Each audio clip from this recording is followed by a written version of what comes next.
So you had to tease me, innit? So forgive the crudity of the model. I only had a couple of minutes. Boy. So yeah, here's the plane. Well, this isn't the plane in question, but it's good enough for a mock-up. So I've rigged below, you can probably see, a mock-up gimbal. I'm having to work two monitors here, so there's a mock-up gimbal, and you'll notice the way it works is that they can rotate in two ways. So this can rotate up and down, side to side, and this can rotate up and down. So if I change my track object, you can see how it swivels side to side, and then as I move it up and down, you can see the object it's tracking. Now, as I understand, this whole array, instead of that being up and down, it can rotate as well, so that it would move side to side, and that's why you get your rotation on the image. I'll come back to that in a minute. I've also put a lock limit,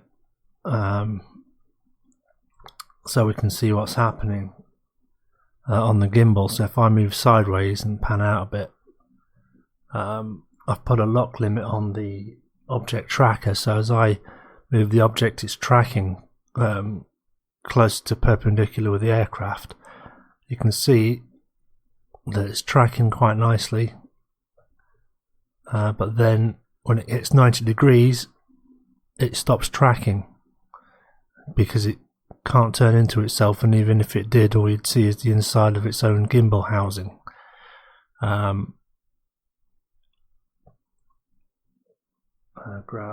Do on the Z. Yeah. Right, so that's working. All right. So that's that. Let's look at it from a different view, and I think you can tell what's coming. So zoomed out a bit. Here's the old plane, and what I'm going to do is just move it along the freaking Z-axis. All right, so I'm just going to track it like that. And you'll appreciate now that that gimbal's trying to look backwards and it can't. So I put a lock on at 89 degrees, 90 degrees. All right. So that's what I'm going to do.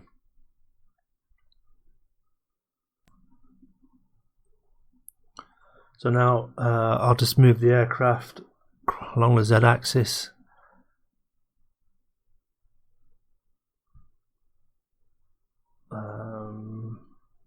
Z, Y, no, it's the X-axis. So as I'm moving the aircraft along that line I just showed, because I've got a tracking camera on, we can see that the gimbal's slowly turning to track the object that it's catching up with. Now it's looking, directly at us. The box should go flashing by. There it goes. So the gimbal's now looking back. All right.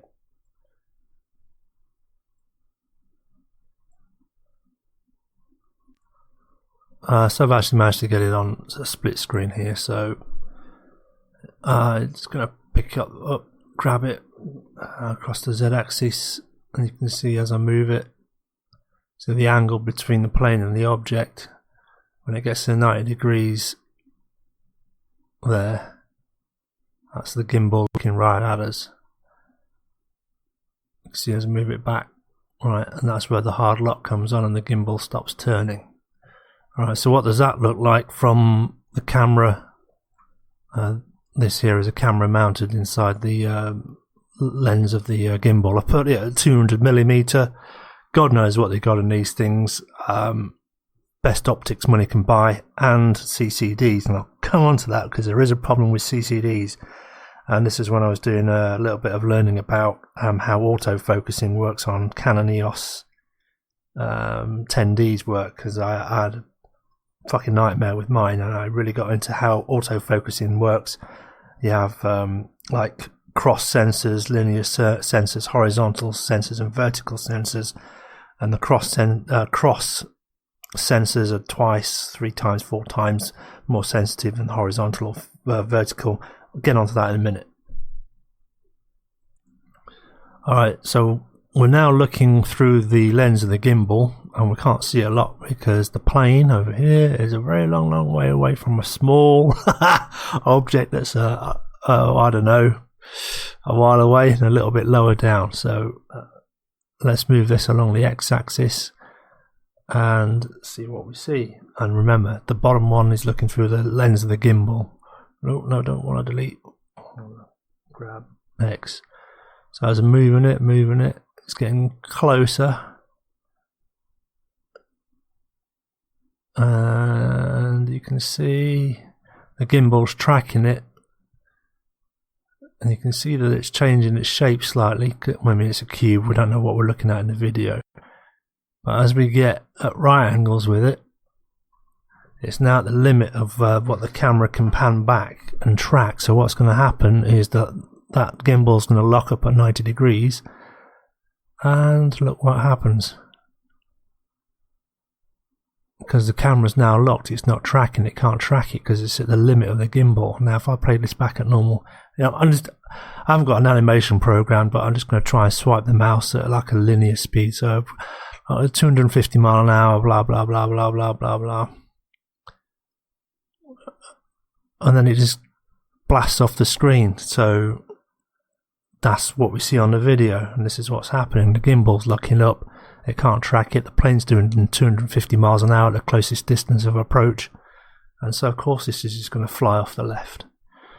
So that's what's happening. Now I wanted to do one with clouds as well to show something else that you can see parallax on that video. I'll see if I can give me a minute. I'm going to edit it together, so see, I don't know how long it'll take to do clouds.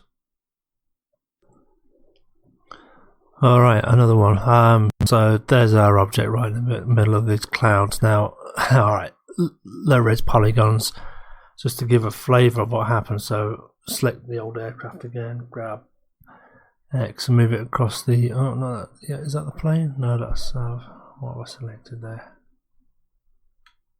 Hang on a minute. Alright, yeah, I've got the plane. Alright, grab X. See how the clouds at the front, well, I don't know, you see, what I noticed is the clouds at the back moving faster. You can sort of see it. If you look at the cloud here and compare it with back there,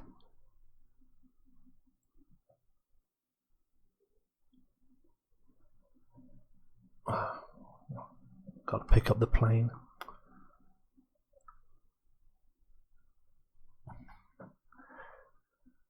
Gives you an idea that object is, well, I mean, it's stationary here, but that's what it looks like if it's stationary. Doesn't even appear to move. Obviously, you know, we're zooming in, we've got a good view of it, but then when it moves off, as the gimbal locks, it just moves off right quick. And it'd be interesting to see if the clouds, instead, you see how the clouds are kind of rotating as the gimbal's tracking. When the gimbal locks at 90 degrees, it'd be interesting to see if the clouds move left to right like they are there as I'm moving the aircraft backwards and forwards. So I mean, this is what we'd expect to see if it's a really slow moving object like a bird. It's what we'd expect to see. Now I can't simulate it here because it's a bit tricky, but like I was saying before, the whole gimbal I think can rotate 90 degrees, so this whole thing would rotate, but the software counter rotates the pixels, and that's why I think, like, when you get CCDs that have auto sensors, they might try and rotate the gimbal so that the electronics in it are oriented at 90 degrees, so that different sensors like horizontal and vertical and cross sensors can have a different crack at locking onto it, and that's why they rotate the whole gimbal. But then the image would be 90 degrees wrong, so the software then corrects it by rotating the image to counteract the rotation of the gimbal. Anyway, I think we're done. We're done, aren't we? It's a fucking bird. All right, so I had to. I couldn't leave it. I had to give another quick one, but this time I put a bit of bank on the aircraft, and I raised the object above, a little bit higher above the clouds, because this is what gives it the illusion of speed. So again, I'm just going to grab our aircraft and grab it across the x-axis. I'll try and move it at a constant speed, but look at how the clouds move. This is what we're talking about. In the foreground, they don't seem to move a lot, but in the background, they do seem to go along at a furrowed lick. And you can see how that gives the illusion of speed, because it's moving. It appears to move, and get bigger slightly with the clouds, but it's not. It's actually a stationary object.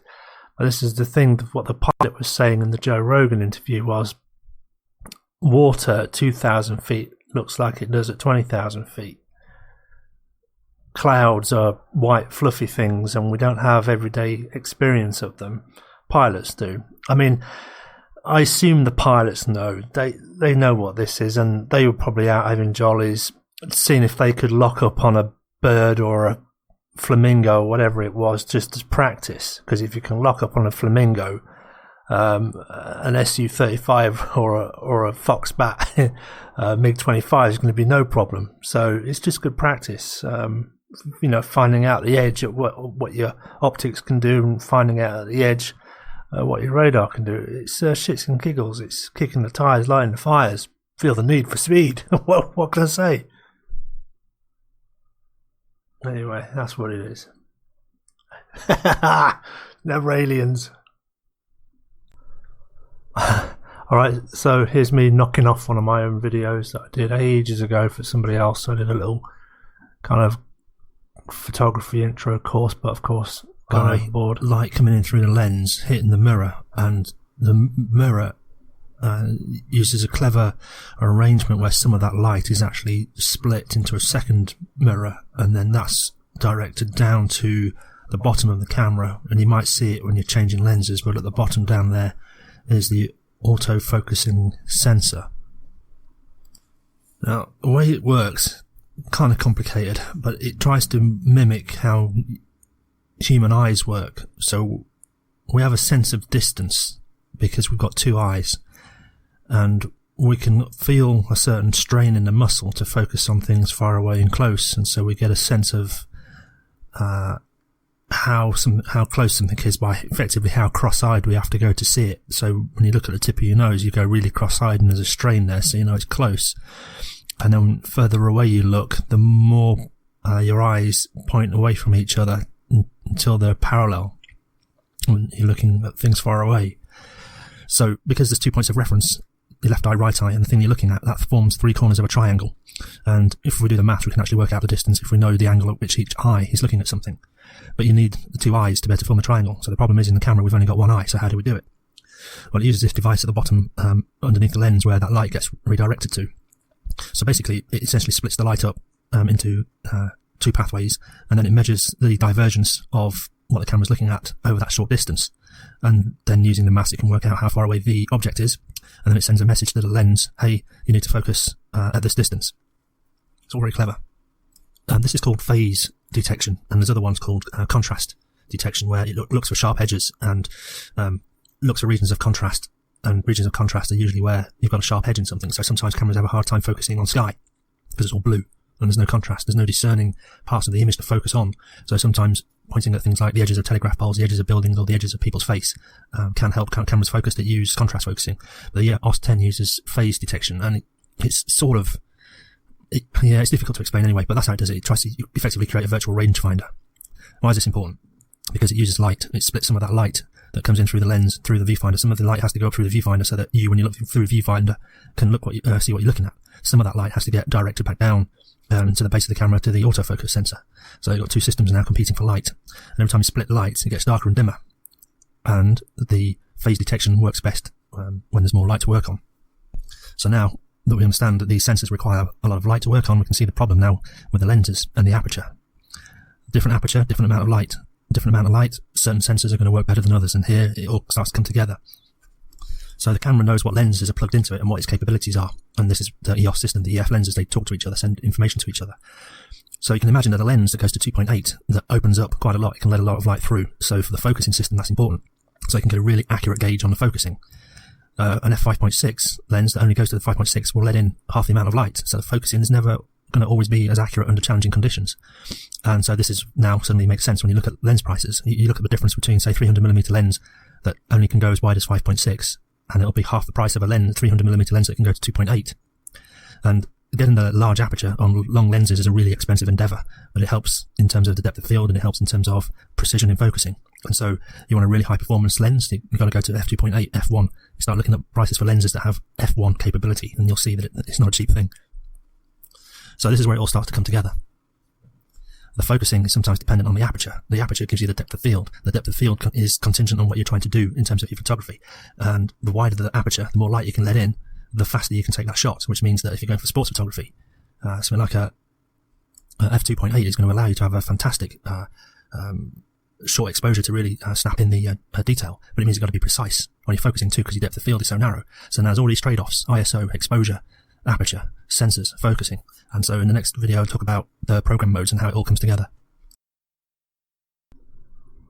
So there you have it. Oh gosh, and a glimpse at my at my recent YouTubes. Come on, Bo, bit of new retro wave. What? Richard Dawkins. Oh, I remember that one. That's years ago. Yeah, music, eh?